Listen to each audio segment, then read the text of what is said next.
Hi guys, welcome back to my channel. My name is Afi and I'm back again with another video. This is another chapter review. The book is Real Love in Dating. I think for other books I'm just gonna do like one video that's just gonna cover the entire book because these chapter reviews, oh my gosh. Anyway, chapter 7 is called The Minefield, and the subtopic is sex in dating. So we're touching a very touchy subject, I know, but anyway, I think it's necessary because we're talking about dating, and I feel like right now the way the world is, and it's even like acknowledged in the book, like these days literally everything is about that, and it's just, you have to talk about it. And I guess I was very scared of talking about this, but then I feel like after I've done the video about like why I'm waiting or whatever, I was just like, okay, fine, you can do this. Like, it doesn't, like, it is deep, but it's not that deep, So I'm gonna start by giving a little like statistics. So the book was written by an author from the US, so the statistics that I got from there are from the US. Maybe I should have pulled up some Kenyan ones, but anyway. So basically, the statistics are a third of the girls have had sex by 15 years old, 5% in 1970. Basically, that's 1970. Now we're like in 2021, the number is probably higher. Then it says 45% of the boys by 15 years old, that's 20% in 1972. Then 21% of 9th graders have already had 4+ sexual partners. 9th grade is like, I don't know, how old is that? 13, 14-ish? 14, 15? What? That's crazy. Oh my gosh. I wrote these down, but it's like, okay.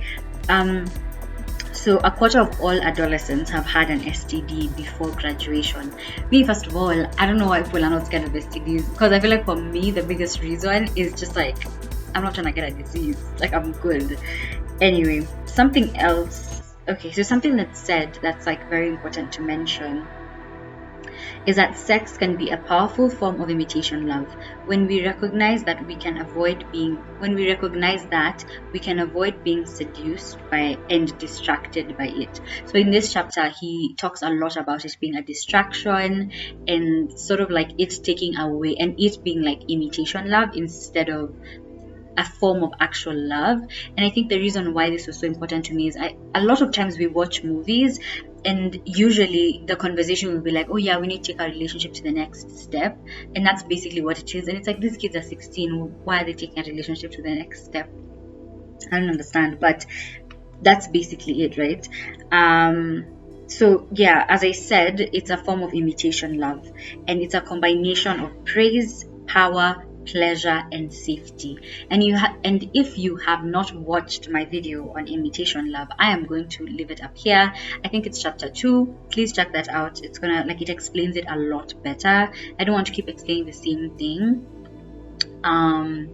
Yeah, so anyway, let's move on. It basically says most men initially offer praise, power, and safety in exchange for physical pleasure. And in this chapter he makes it very clear that it's not clear gender roles. So it's not like men are all like this and women are all like this. Right now in the world, I feel like all of that is becoming all meshed, so it's like whoever, right? And I feel like sometimes that's what it is. Some women, some men, whatever, will offer it for like praise, power, and safety, honestly, like, because that's how it makes them feel, I guess. So it says that this is much more than a physical experience. They also need warmth and connection. So that's in relation to the fact that it's sort of like a transaction of like, I will give you praise, power, and safety, and you will give me physical pleasure. And at the same time he mentions that like it's not only like physical, they also need warmth and connection, right? So that's the first part, just talking about it like that. And the reason why I wanted to talk about it like that is because I feel like sometimes, like right now in the world, if you are choosing not to then everyone looks at you funny. Everyone is like, what's wrong with you? Like, why are you feeling like you're goody two shoes and stuff like that? And something that I really appreciate is that he doesn't necessarily bring in like morality of any kind at all. And a lot of times he actually says it. He's like, this, my idea about this is not about morality. It's just what he's experienced with like therapy, like, because he's a psychologist, so what he's experienced with other people, like in therapy and stuff like that, and his personal experiences as well, that's what helped him write this book. And it's not about morality, and it's not about spirituality, and it's not about faith or religion or anything like that, whereas those are good reasons, and mine are some, like, religious reasons. I think it's important to have this aspect as well, because a lot of people like to say, oh yeah, I don't believe in anything, so I can do whatever I want. But it's like, even if you don't, then you can still make an informed decision to wait. So anyway, the next part says it's not always a form of imitation love. So it says, in an unconditionally loving relationship, it is healthy, nourishing, and fun. With real love, it becomes an expression of love rather than a substitute for it. Actually, I think I've noticed a lot of YouTubers don't actually say the word. I don't know if YouTube usually blocks it. I'm not too sure, so I'm trying not to see it as much as I can. But yeah, the idea of like, when you have real love, then it becomes an expression of love rather than a substitute for it. And he really does mention a lot of times that people use it as a substitute. So it's like, oh, let's put a band-aid on a problem, or let's take this relationship to the next level, sort of. It's like, okay, we've done this, what more can we do, and then you get to a point where it's like, what more really can you do, if that's why you're using, if that's what you're doing it for. Then anyway, let's go to the point where it is a distraction from real love. So it says, rewards of imitation love seem real, but without real love, it's a distraction from our pursuit of real love. Something that I've noticed a lot in movies right now is that, actually, I've been watching a lot more movies than I have in my entire life, and I'm really happy about that. But something I've noticed is that sometimes when a couple is having a fight, they're going to fight, and then all of a sudden, people are just doing things, and you're just like, but the problem hasn't been solved. Like, as in, it's almost like you're like, okay, have you solved the problem? Like, what happens? It's forgotten just like that, and then it'll come up again later. And of course, movies don't give you like the full picture. So and it's not real. Come on, it's not real. But the reason why I like to reference movies and books and things like that is because I feel like they are a representation of what the world is, or they are teaching or sort of like people use them as examples. So sometimes people will actually base their actual real life relationships based on something they saw in a movie. And it's like, if the movies are what are teaching you, then the movies should be teaching you like the right thing, right? Like, why are they teaching random stuff that's just not real? So the next part is saving starts for marriage. And he says that he recommends it actually. And he says, don't have sex until you're married because sex is so distracting and confusing. So he basically, some statistics again, 73% of 12 to 14-year-olds wish they had waited. So people who are older are basically like, oh, I wish I had waited. And you know what? In my head, I'm just thinking 12 to 14. I try to think back to where I was at 12 years old, and I can't even imagine being sexually active at the time. Like, what do you mean? I'm like 12 to 14. I don't even, what was I doing then? I think I was in class 7. I was in primary school. I hadn't even done my first national certificate exam. How could I be making a decision to do that? Like, I can't even imagine that. And then, I don't know, it's crazy. 14, I think I just entered high school at 14. Yeah, again, no. Even now, I'm just like, bro, I'm only 21. What do you mean? But it's not really about age. It's just more like, are you ready for that kind of decision? Because I feel like sometimes we don't give it importance. There's this thing that I see. I think it's in I think there's something people say a lot, like a lot of parents will be like, oh, now you've made a big person decision, you have to now be a big person or whatever it is. And then usually the counter argument is, oh, but this person is still a child, so they should be able to do blah blah blah. But it's like a lot of times all of these decisions, like, they don't make sense, because it's like, I think I saw a post one time that was like, oh, let's allow kids to be able to, like, get rid of pregnancies. And I'm like, okay, so people actually do recognize that a child is too young to carry a child, right? Makes sense. But then why don't you recognize that then this child is too young to actually also be partaking in sexual activity? Like, why is the answer to lower the age of consent? And that's a thing in parliament, even in Kenya right now. It's like lowering the age of consent. Does that even make any sense? Like, anyway, this is not a political channel, but I just think I think lowering the age of consent really does allow predators to do whatever they want to do. And I see a post a lot that says, like, I think I saw it 2 days ago, that was basically like, dear 14-year-old girl, block that 18-year-old boy who's trying to hit on you, or that adult who's trying to hit on you. You're not more mature than the rest. He's just trying to take advantage of you. And I think that's actually really, really true. I think sometimes when we're growing up, we like to be like, oh, kwanza as a teenager, you're like, oh yeah, I'm grown enough to know things, blah blah blah. Like, I remember myself as a teenager, I was like, yeah, I know these things, I'm mature, blah blah blah. Now I'm 21, I'm like, wait, now I don't know anything, and it was like, then I thought I knew everything, and now I'm just like, I really did not know anything then, but I still don't know anything now. And I just think people are young and we should allow people to be young.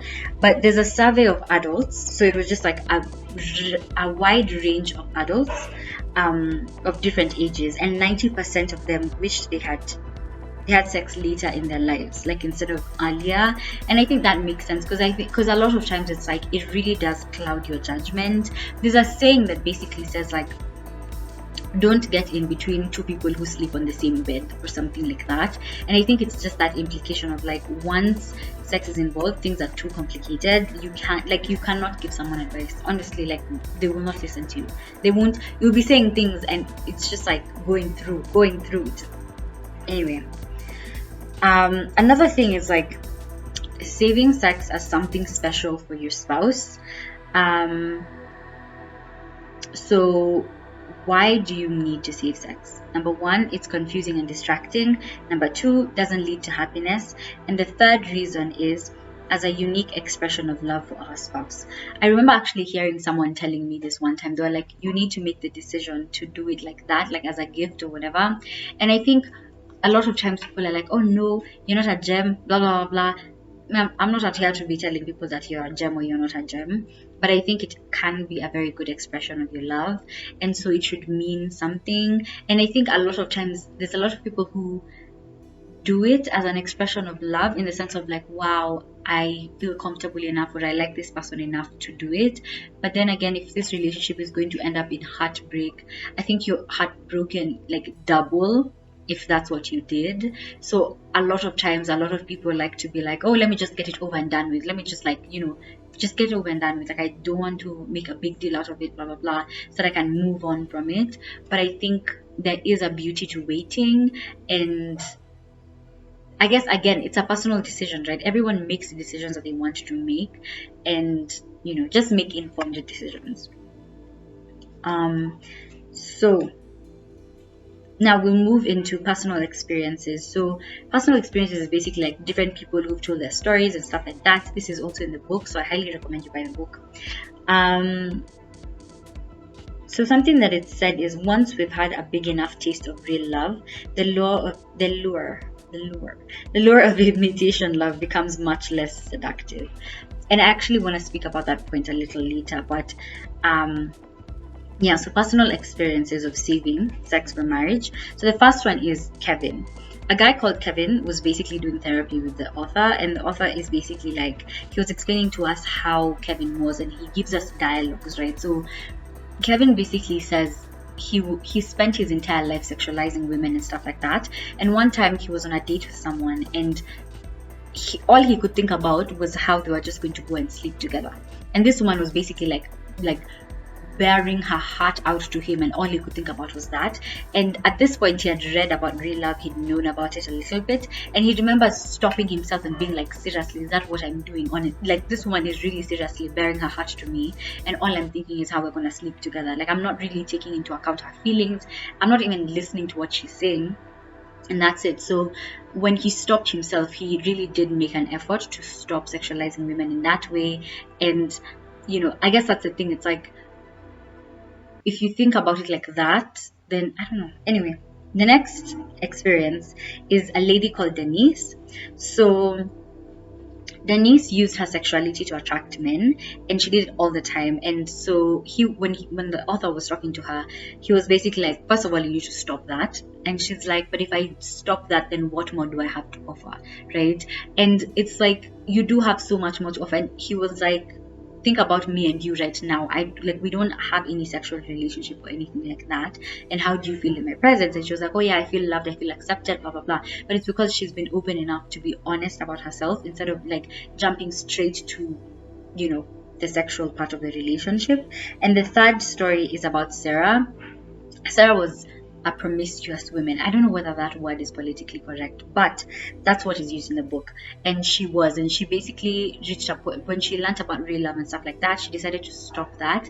And initially she was like, why can't I find good men? Why are all of them just looking for me, for my body and things like that? And Denise said the exact same thing. She was like, why do they all want to see my body?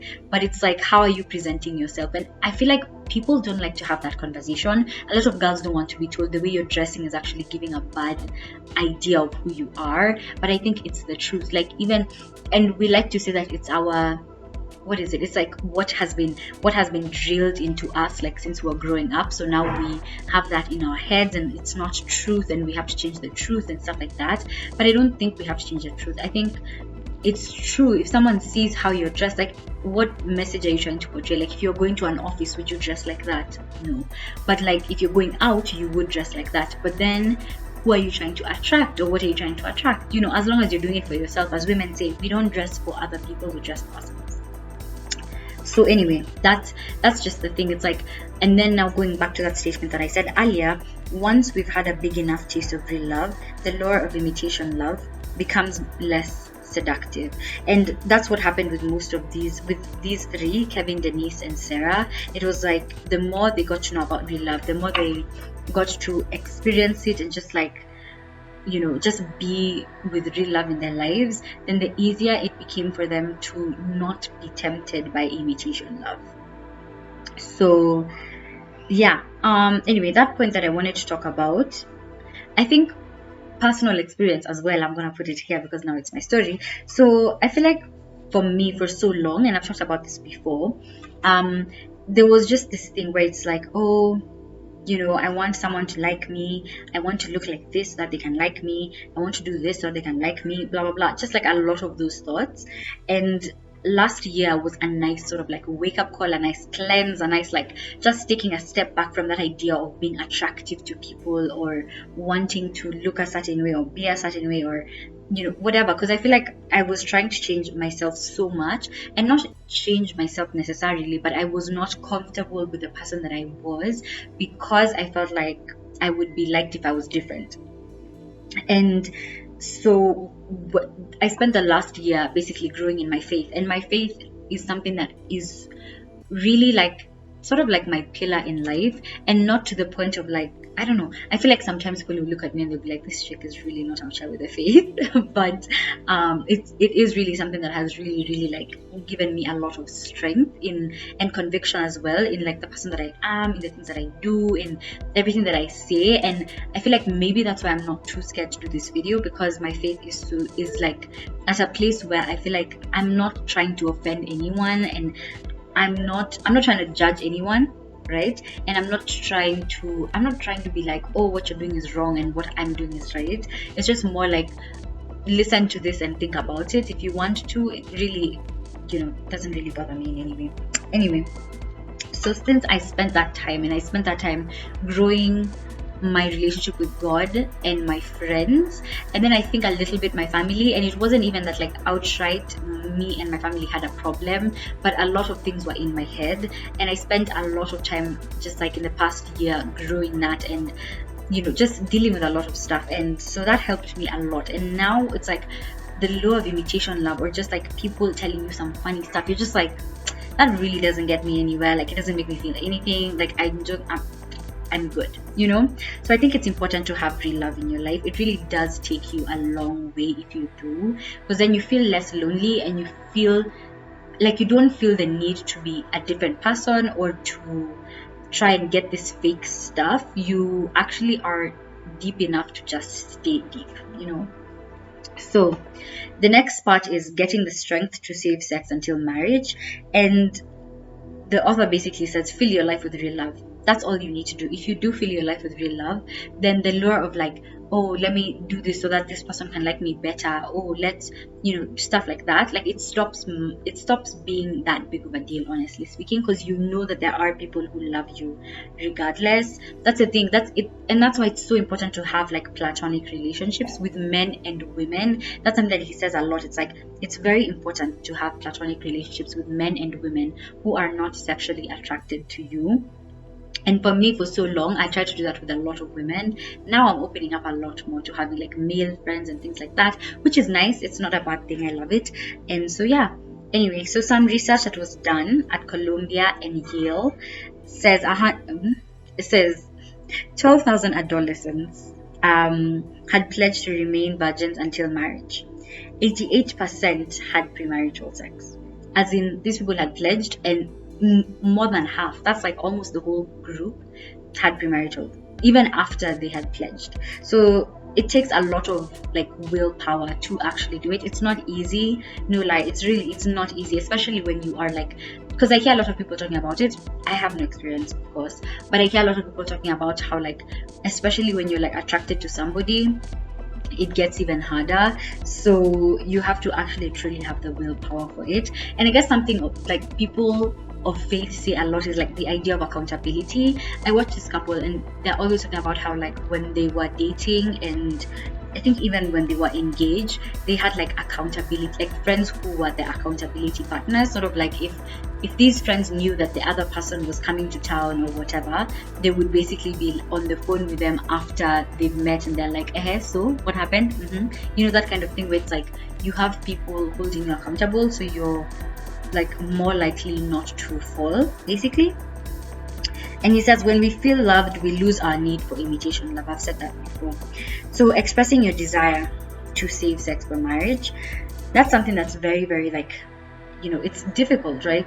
How do you tell someone that you are attracted to, oh yeah, I don't want to do this, especially when it's such a not taboo thing, but it's more like people are very uncomfortable, and when you say no, they're just like, okay, is this relationship going on?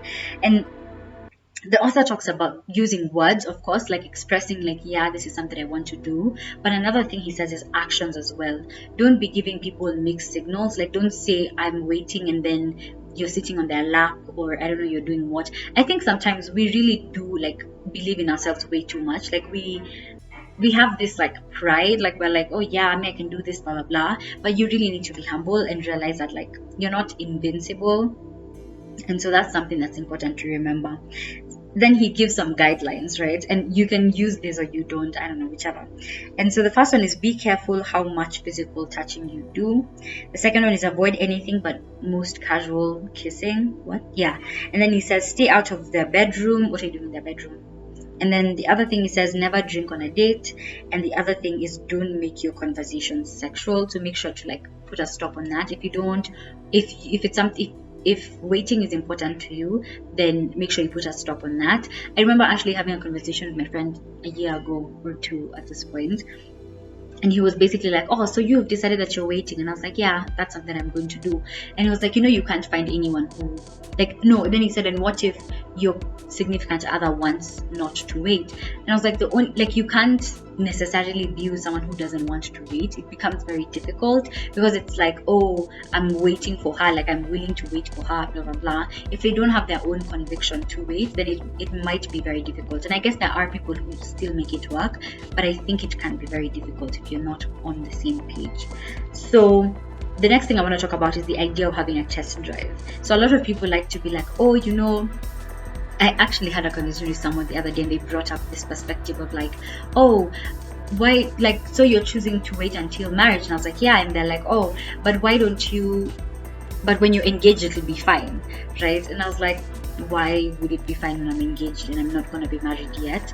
And he was like, oh, he basically is like, oh, your relationship is going to suffer if you don't do it before you get married, blah, blah, blah. And I was just like, so it's the idea of test driving. Like, how do you know if you actually really like this person like that? How do you know if you have like sexual chemistry and stuff like that?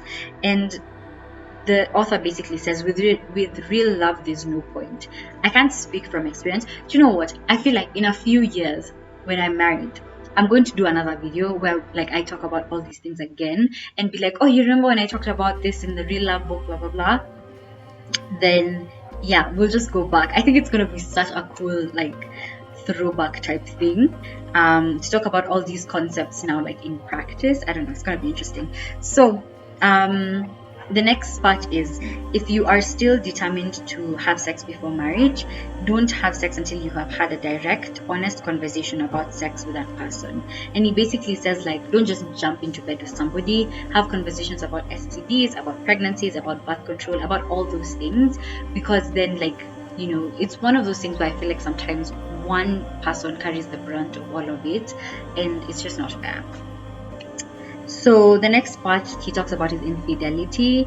I can't speak a lot about this, but I'm going to give you a few statistics. He says 25 to 30% of wives and 45 to 50% of husbands have had extramarital affairs, which is like crazy, right? Like it's really, really mad to think about that. And something that he talks about a lot is like the causes of real love, and he says you're not the cause, the causes of infidelity, and he says it's a lack of real love, and it's not like the blame of the other person or whatever, but he just says that's basically like the cause. Then he says responding to it is you either leave or you stay. And he jumps into like varieties of infidelity. The first one is looking at other women or men. A lot of times people like to say, but I'm just looking. The second one is touching other men or women. If you're touching someone in an inappropriate way, please don't. And the third one is flirting. And a lot of times people are like, oh, I'm just flirting, like it's harmless and blah blah blah. Those are three varieties of infidelity. And then he talks about prevention.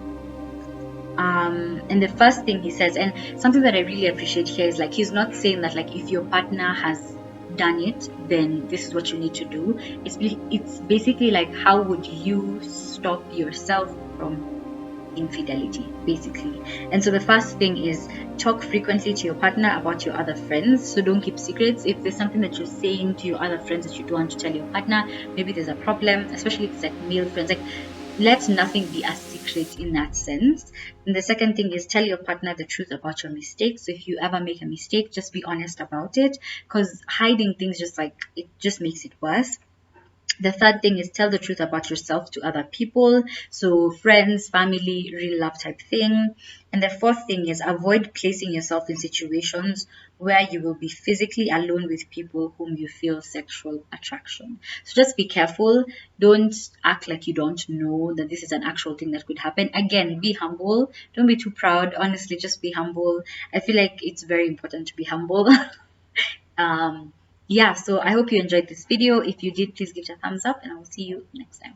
Bye.